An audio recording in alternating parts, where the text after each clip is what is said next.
ఇంకా వేరే వేరే పీట తీసుకురా, కొద్దిగా మామూలు పీట తీసుకురా, దాన్ని దీనికి డిఫరెన్స్ చూపించు. ఆయిల్ కలిపిన పీటు దీనికి డిఫరెన్స్ చూపించు. అటు పోతున్నా ఫీడ్ కింద పడుతుంది అంతగా సగం చూపించు. చూపిద్దాం చేతిలో పోయి. అరే ఒక చేతిలో ఆయిల్ పట్టుకో ఒకటి. ఇది చూపించు. దీని డిఫరెంట్ కనబడుతుందా? ఏం డిఫరెంట్ కనబడుతుంది ఇలా? ఆయిల్ ఏంది ఆయిల్ ఇది సిగ్గుపడుతుండయా. స్టేటస్ డీటెయిల్స్ పెడతారు కదా, టిక్టాక్ పెట్టేస్తారు. ఇప్పుడే ఎదురు పసి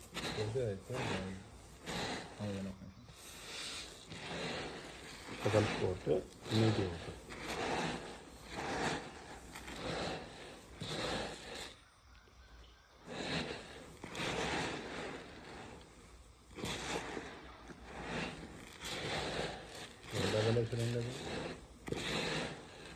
ఐదు డబ్బాలు.